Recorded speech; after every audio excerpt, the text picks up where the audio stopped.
शुक्लाम्बरधरं विष्णुं शशिवर्णं चतुर्भुजं प्रसन्नवदनं ध्यायेत् सर्वविघ्नोपशान्तये।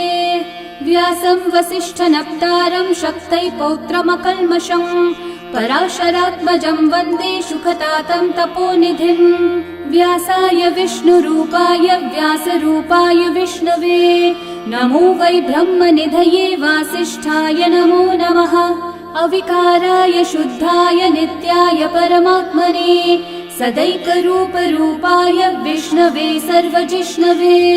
यस्य स्मरणमात्रेण जन्म संसारबन्धनात् विमुच्यते नमस्तस्मै विष्णवे प्रभविष्णवे। ॐ नमो विष्णवे प्रभविष्णवे। श्रीवैशम्पायन उवाच श्रुत्वा धर्मानशेषेण पावनानि च सर्वशः युधिष्ठिरः शान्तनवं पुनरेवाभ्यभाषत। युधिष्ठिर उवाच किमेकं दैवतं लोके किं वाप्येकं परायणं स्तुवन्तः कमर्चन्तः प्राप्नुयुर्मानवा शुभम्। को धर्मः सर्वधर्माणां भवतः परमो मतः किं जपन्मुच्यते जन्तुर्जन्म संसारबन्धनात्। श्रीभीष्म उवाच जगत्प्रभुं देवदेवम् अनन्तं पुरुषोत्तमं स्तुवन्नाम सहस्रेण पुरुषस्तततोत्थितः तमेव चार्चयन् नित्यं भक्त्या पुरुषम् अव्ययम् ध्यायन् स्तुवन्नमस्यं च यजमानस्तमेव च। अनादिनिधनं विष्णुं सर्वलोकमहेश्वरं लोकाध्यक्षं स्तुवन्नित्यं सर्वदुःखातिगो भवेत्। ब्रह्मण्यं सर्वधर्मज्ञं लोकानां कीर्तिवर्धनं लोकनाथं महद्भूतं सर्वभूतभवोद्भवम्। एष मे सर्वधर्माणां धर्मोऽधिकतमो मतः यद्भक्त्या पुण्डरीकाक्षं स्तवैरर्चैर्नरः सदा। परमं यो महत्तेजः परमं यो महत्तपः परमं यो महद्ब्रह्म परमं यः परायणम्। पवित्राणां पवित्रं यो मङ्गलानां च मङ्गलम् देवतं देवतानां च भूतानां यो व्ययः पिता यतः सर्वाणि भूतानि भवन्त्यादियुगागमे यस्मिंश्च प्रलयं यान्ति पुनरेव युगक्षये तस्य लोकप्रधानस्य जगन्नाथस्य भूपते विष्णोर्नाम सहस्रं मे शृणु पापभयापहम्। यानि नामानि गौणानि विख्यातानि महात्मनः ऋषिभिः परिगीतानि तानि वक्ष्यामि भूतये। ऋषिर्नाम्नां सहस्रस्य वेदव्यासो महामुनिः छन्दोऽनुष्ठुप् तथा देवो भगवान् देवकीसुतः अमृतांशोद्भवो बीजं शक्तिर्देवकीनन्दनः त्रिसामा हृदयं तस्य शान्त्यर्थे विनियुज्यते।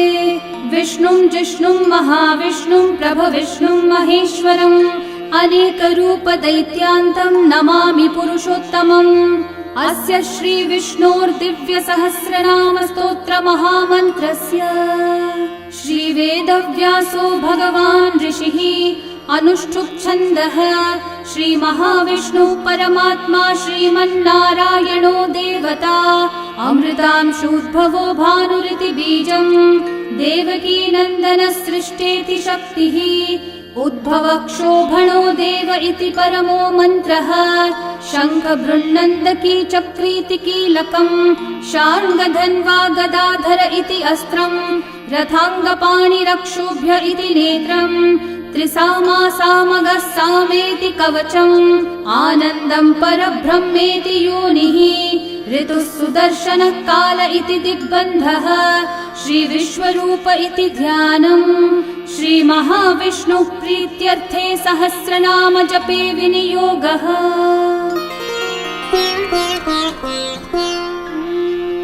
ध्यानम् क्षीरोधन्वत्प्रदेशे शुचिमणिविलसत्सैकते मौक्तिकानां माला क्लृप्तासनस्थस्फटिकमणिनिभैर्मौक्तिकैर्मण्डिताङ्गः शुभ्रैरभ्रैरतभ्रैरुपरि विरचितैर्मुक्तपीयूषवर्षैः आनन्देन पुनीयादरिनलिनगदा शङ्खपाणिर्मुकुन्दः भुः पादौ यस्य नाभिर्वियदसुरनिलश्चन्द्रसूर्यौ च नेत्रे कर्णावाशाः शिरौ द्योर्मुखमपि दहनो यस्य वास्तेयमब्धिः अन्तस्थं यस्य विश्वं सुरनरखगो भोगि गन्धर्वदैत्यैः चित्रं रं रम्यते तं त्रिभुवन विपुषं विष्णुमीशं नमामि। ॐ नमो भगवते वासुदेवाय। शान्ताकारं भुजगशयनं पद्मनाभं सुरेशं विश्वाधारं गगनसदृशं मेघवर्णं शुभाङ्गं लक्ष्मीकान्तं कमलनयनं योगिहृद्ध्यानगम्यं वन्दे विष्णुं भवभयहरं सर्वलोकैकनाथम् मेघश्यामं पीतकौशेयवासं श्रीवत्साङ्कं कौस्तुभोद्भासिताङ्गं पुण्योपेतं पुण्डरीकायताक्षं विष्णुं वन्दे सर्वलोकैकनाथम् नमः समस्तभूतानामादिभूताय भूभृते अनेकरूपरूपाय विष्णवे प्रभविष्णवे सशङ्खचक्रं सकिरीटकुण्डलं सपीतवस्त्रं सरसीरुहेक्षणं सहारवक्षस्थलशोभिकौस्तुभं नमामि विष्णुं शिरसा चतुर्भुजम् छायायां पारिजातस्य हेमसिंहासनोपरि आसीनमम्बुदश्याममायताक्षम् अलङ्कृतम् चन्द्राननं चतुर्बाहुं श्रीवत्साङ्कितवक्षसं रुक्मिणी सत्यभामाभ्यां सहितं कृष्णमाश्रये। ॐ विश्वं विष्णुर्वषट्कारो भूतभव्यभवत्प्रभुः भूतकृद्भूतभृद्भावो भूतात्मा भूतभावनः भूतात्मा परमात्मा च मुक्तानां परमा गतिः अव्ययः पुरुषः साक्षी क्षेत्रज्ञोऽक्षर एव च योगो योगविदां नेता प्रधानः पुरुषेश्वरः नारसिंहः वपुः श्रीमान् केशवः पुरुषोत्तमः सर्वः शर्वः शिवस्थाणोर्भूतादिर्निधिरव्ययः सम्भवो भावनो भर्ता प्रभवः प्रभुरीश्वरः स्वयंभू शम्भुरादित्यः पुष्कराक्षो महास्वनः अनादिनिधनो धाता विधाता धातुरुत्तमः अप्रमेयो ऋषिकेशः पद्मनाभोऽमरः प्रभुः विश्वकर्मा मनुस्त्वष्टा स्थविष्ठस्थविरो ध्रुवः अग्राह्यः शाश्वतः कृष्णो लोहिताक्षः प्रतर्दनः प्रभुतस्त्रिककुब्धामः पवित्रं मङ्गलं परम् ईशानः प्राणदः प्राणो ज्येष्ठः श्रेष्ठः प्रजापतिः हिरण्यगर्भो भूगर्भो माधवो मधुसूदनः ईश्वरो विक्रमी धन्वी मेधावी विक्रमक्रमः अनुत्तमो दुराधर्षः कृतज्ञः कृतिरात्मवान् सुरेशः शरणं शर्म विश्वरेतः प्रजाभवः अहः संवत्सरो व्याळः प्रत्ययः सर्वदर्शनः अजः सर्वेश्वरः सिद्धिः सिद्धि सर्वादिरच्युतः वृषा कपिरमेयात्मा सर्वयोगविनिःसृतः वसुर्वसुमना सत्यः समात्मा संवितः समः अमोघः पुण्डरीकाक्षो वृषकर्मा वृषाकृतिः रुद्रो बहुशिरा बभ्रुर्विश्वयोनिः शुचिश्रवाः अमृतः शाश्वतस्थाणुर्वरारोहो महातपाः सर्वगः सर्वविद्भानुः विश्वक्सेनो जनार्दनः वेदो वेदविदव्यङ्गो वेदाङ्गो वेदवित्कविः लोकाध्यक्षः सुराध्यक्षो धर्माध्यक्षः कृताकृतः चतुरात्मा चतुर्व्यूहश्चतुर्दंष्ट्रश्चतुर्भुजः भ्राजिष्णुर्भोजनं भोक्ता सहिष्णुर्जगदादिजः अनघो विजयो जेता विश्वयोनिः पुनर्वसुः उपेन्द्रो वामनः प्रांशुरमोघः शुचिरूर्चितः अतीन्द्रः सङ्ग्रहः सर्गो धृतात्मा नियमो यमः वेद्यो वैद्यः सदा योगी वीरः माधवो मधुः अतीन्द्रियो महामायो महोत्साहो महाबलः महाबुद्धिर्महावीर्यो महाशक्तिर्महाद्युतिः अनिर्देश्य वपुः श्रीमान् अमेयात्मा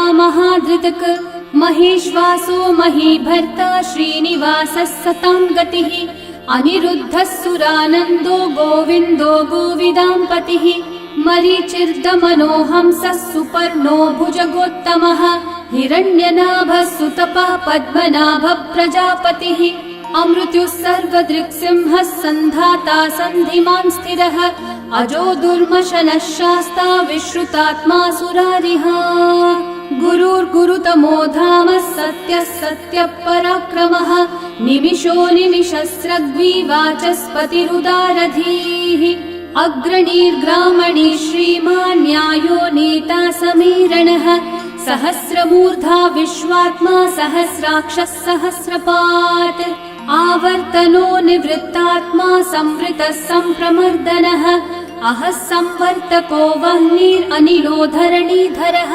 सुप्रसादः प्रसन्नात्मा विश्वधृग्विश्वभुग्विभुः सत्कर्ता सत्कृतः साधुर्जन्मोर्नारायणो नरः असंख्येयो प्रमेयात्मा विशिष्टः शिष्टकृच्छुचिः सिद्धार्थः सिद्धसङ्कल्पः सिद्धिदः सिद्धिसाधनः वृषाही वृषभो विष्णुर्वृषपर्वा वृषोदरः वर्धनो वर्धमानश्च विविक्तः श्रुतिसागरः सुभुजो दुर्धरो वाग्मी महेन्द्रो वसुदो वसुः नैकरूपो बृहद्रूपः शिपिविष्टप्रकाशनः ओजस्तेजोद्युतिधरः प्रकाशात्मा प्रतापनः ऋद्धः स्पष्टाक्षरो मन्त्रश्चन्द्रांशूर्भास्करद्युतिः अमृतांशूद्भवो भानुः शशबिन्दुः सुरेश्वरः औषधं जगतः सेतुः सत्यधर्मः पराक्रमः भूतभव्यभवन्नाथः पवनः पावनो नलः कामः कामकृत्कान्तः कामः कामप्रदः प्रभुः युगादिकृद्युगावर्तो नैकमायो महाशनः अदृश्यो व्यक्तरूपश्च सहस्रजिदनन्तजित् इष्टो विशिष्टशिष्टेष्ठः शिखण्डी नहुषो वृषः क्रोधः क्रोधकृत्कर्ता विश्वबाहुर्महीधरः अच्युतः प्रथितः प्राणः प्राणदो वासवानुजः अपान्निधिरधिष्ठानम् अप्रमत्तः प्रतिष्ठितः स्कन्दस्कन्दद्धरो धुर्यो वरदो वायुवाहनः वासुदेवो बृहद्भानुरादिदेवः पुरन्दरः अशोकस्थारणस्थारः शूरः शौरिर्जनेश्वरः अनुकूलः शतावर्तः पद्मी पद्मनिभीक्षणः पद्मनाभोरविन्दाक्षः पद्मगर्भः शरीरभृत् महर्धिरिग्धो वृद्धात्मा महाक्षो गरुडध्वजः अतुलः शरभो भीमः समयज्ञो हविर्हरिः सर्वलक्षणलक्षण्यो लक्ष्मीवान् समितिञ्जयः विक्षरो रोहितो मार्गो हेतुर्दामोदरः सहः महीधरो महाभागो वेगवानमिताशनः उद्भवक्षोभणो देवः श्रीगर्भः परमेश्वरः करणं कारणं कर्ता विकर्ता गहनो गुहः व्यवसायो व्यवस्थानः संस्थानस्थानदो ध्रुवः परर्धि परमस्पष्टः तुष्टः पुष्टः शुभेक्षणः रामो विरामो विरतो मार्गो नेयो नयो नयः वीरशक्तिमतां श्रेष्ठा धर्मो धर्मविदुत्तमः वैकुण्ठः पुरुषः प्राणः प्राणदः प्रणवपृथुः हिरण्यगर्भः शत्रुघ्नो व्याप्तो वायुरधोक्षजः ऋतुः सुदर्शनः कालः परमेष्ठी परिग्रहः उग्रः संवत्सरो दक्षो विश्रामो विश्वदक्षिणः विस्तारस्थावरस्थाणु प्रमाणं बीजमव्ययम् अर्थोऽनर्थो महाकोशो महाभोगो महाधनः अनिर्विण्णस्थविष्ठो भूर्धर्मयूपो महामखः नक्षत्रनेमिर्नक्षत्री क्षामः क्षामः समीहनः यज्ञयुज्यो महेज्यश्च क्रतुः सत्रं सताङ्गतिः सर्वदर्शी विमुक्तात्मा सर्वज्ञो ज्ञानमुत्तमम् सुव्रतः सुमुखः सूक्ष्मः सुघोषः सुखदः सुहृत् मनोहरो जितक्रोधो वीरबाहुर्विदारणः स्वापनः स्ववशो व्यापी नैकात्मा नैककर्मकृत् वत्सरो वत्सलो वत्सी रत्नगर्भो धनेश्वरः धर्मकृद्धर्मी सदसक्षरमक्षरम् अविज्ञाता सहस्रांशूर्विधाता कृतलक्षणः गभस्तिनेमि सत्त्वस्थः सिंहो भूतमहेश्वरः आदिदेवो महादेवो देवेशो देवभृद्गुरुः उत्तरो गोपतिर्गोप्ता ज्ञानगम्यः पुरातनः शरीरभूतभृद्भोक्ता कपीन्द्रो भूरि दक्षिणः सोमपोऽमृतपः सोमः पुरुजित्पुरुसत्तमः विनयोजयः सत्यसन्धो दाशारः सात्वतां पतिः जीवो विनयिता साक्षी मुकुन्दोऽमितविक्रमः अम्भोनिधिरनन्तात्मा महोदधिशयोऽन्तकः अजो महार्हः स्वाभाव्यो जितामित्रप्रमोदनः आनन्दो नन्दनो नन्दः सत्यधर्मात्रिविक्रमः महर्षि कपिलाचार्य कृतज्ञो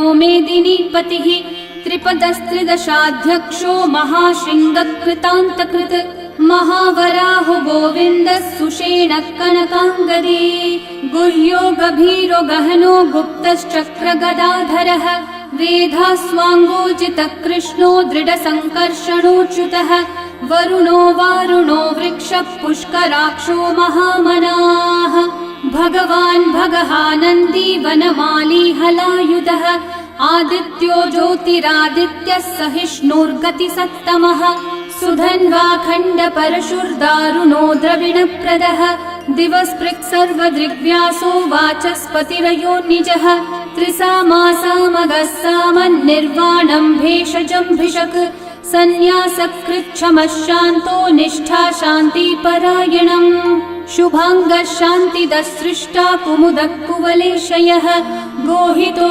गोपतिर्गोप्ता वृषभाक्षो वृषप्रियः अनिवर्ती निवृत्तात्मा संक्षेप्ताक्षेमकृच्छिवः श्रीवत्सवक्षा श्रीवासः श्रीपतिः श्रीमतां वरः श्रीधः श्रीशः श्रीनिवासः श्रीनिधिः श्रीविभावनः श्रीधरः श्रीकरः श्रेयः श्रीमान् लोकत्रयाश्रयः स्वक्षः स्वङ्गः शतानन्दो नन्दिर्ज्योतिर्गणेश्वरः विजितात्मा विधेयात्मा सत्कीर्तिश्चिन्न संशयः उदीर्णः सर्वतश्चक्षुरनीशः शाश्वतस्थिरः भूषयो भूषणो भूतिर्विशोकः शोकनाशनः अर्चिष्मान् अर्चितः कुम्भो विशुद्धात्मा विशोधनः अनिरुद्धो प्रतिरथः प्रद्युम्नोमितविक्रमः कालनेमी निहावीरः शौरी शूरजनेश्वरः त्रिलोकात्मा त्रिलोकेशः केशवः केशिहा हरिः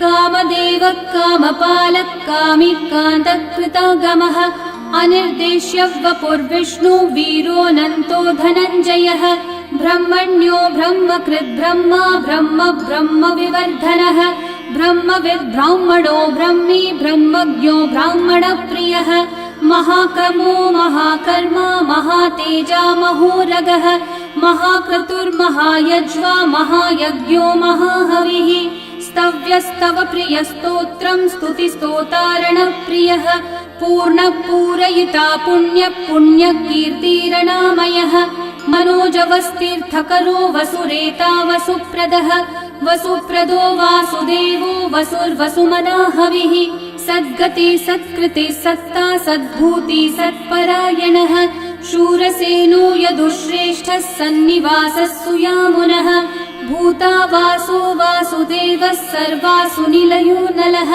दर्पः दर्पदो दृप्तो दुर्धरोऽथा पराजितः विश्वमूर्तिर्महामूर्तिर्दीप्तमूर्तिरमूर्तिमान् अनेकमूर्तिरव्यक्तः शतमूर्तिः एकोनैकः स वः किं यतत्पदमनुत्तमम् लोकबन्धुर्लोकनाथो माधवो भक्तवत्सलः सुवर्णवर्णो हेमाङ्गो वराङ्गश्चन्दनाङ्गदे वीरः विषमः शून्यो घृताशीरशलश्चलः अमानीमानदो मान्यो लोकस्वामी त्रिलोकधृक् सुमेधा मेधजो धन्यः सत्यमेधाधराधरः तेजो वृषो द्युतिधरः सर्वशस्त्रभृताम्बरः प्रग्रहो निग्रहो व्यग्रो नैकः शृङ्गो गदाग्रजः चतुर्मूर्तिश्चतुर्बाहुश्चतुर्व्यूहश्चतुर्गतिः चतुरात्मा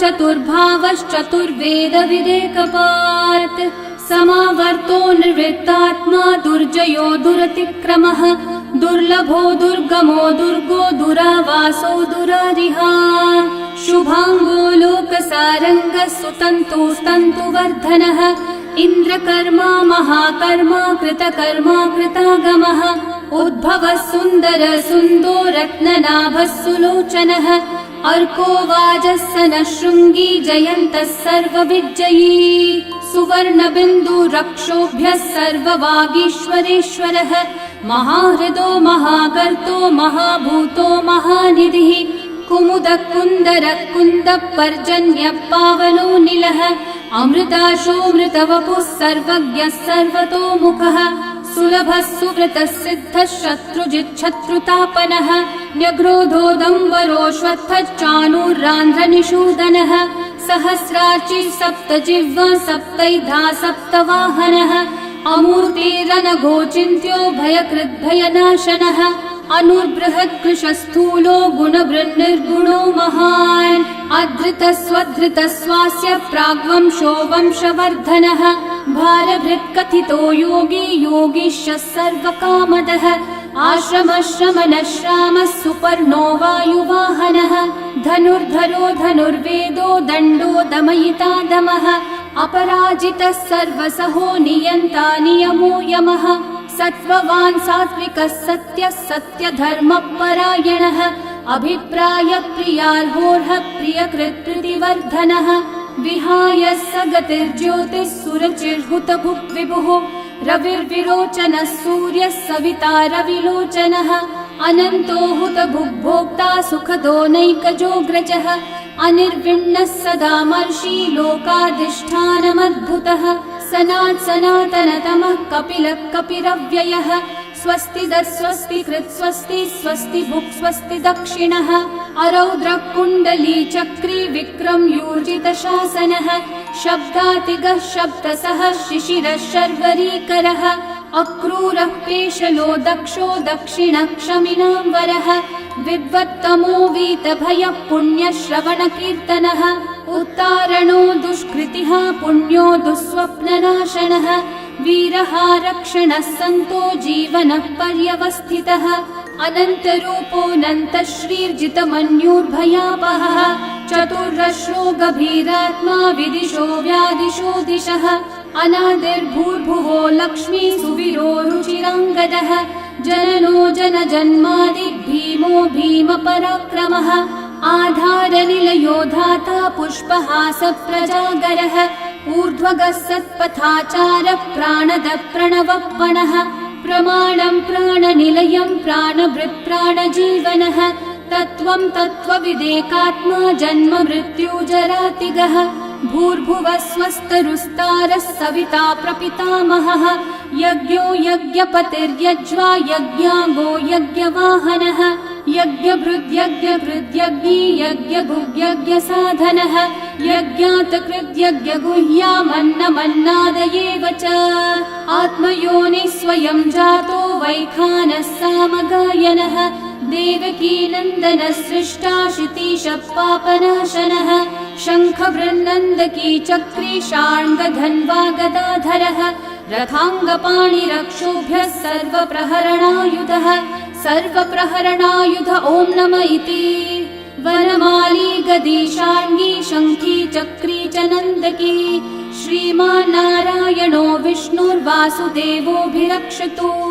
वनमाली गदी शार्ङ्गी शङ्खी चक्री च नन्दकी श्रीमान्नारायणो विष्णुर्वासुदेवोऽभिरक्षतु वनमाली गदी शार्ङ्गी शङ्खी चक्री च नन्दकी श्रीमान्नारायणोर्विष्णुर्वासुदेवोऽभिरक्षतु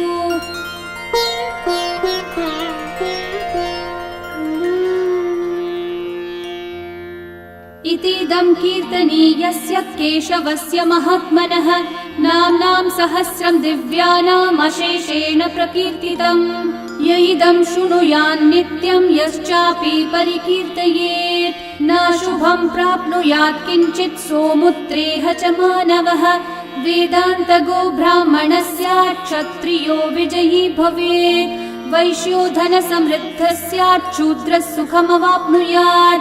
धर्मार्थी प्राप्नुयात् धर्मम्, अर्थार्थी चार्थमाप्नुयात्। कामानवाप्नुयात् कामी, प्रजार्थी चाप्नुयात् प्रजाम्। भक्तिमान् यः सदोत्थाय, शुचिस्तद्गतमानसः, सहस्रं वासुदेवस्य नाम्नामेतत् प्रकीर्तये। यशः प्राप्नोति विपुलं, याति प्राधान्यमेव च। अचलां श्रियमाप्नोति, श्रेय प्राप्नोत्यनुत्तमम्। न भयं क्वचिदाप्नोति, वीर्यं तेजश्च विन्दति। भवत्यरोगो द्युतिमान्, बलरूपगुणान्वितः। रोगार्तो मुच्यते रोगात्, बद्धो मुच्येत बन्धनात्। भयान् मुच्येत भीतस्थो, मुच्येतापन्न आपदः। दुर्गान्यतितरत्याशु, पुरुषः पुरुषोत्तमम्। स्तुवन्नाम सहस्रेण, नित्यं भक्ति समन्वितः। वासुदेवाश्रयो मर्त्यो, वासुदेवपरायणः। सर्वपापविशुद्धात्मा, याति ब्रह्म सनातनम्। न वासुदेव भक्तानामशुभं विद्यते क्वचित्। जन्म मृत्यु जरा व्याधि, भयं नैवोपजायते। इमं स्तवमधीयानः, श्रद्धा भक्ति समन्वितः। युज्येतात्मसुखः शान्ति, श्रीधृति स्मृतिकीर्तिभिः। न क्रोधो न च मात्सर्यं, न लोभो नाशुभा मतिः।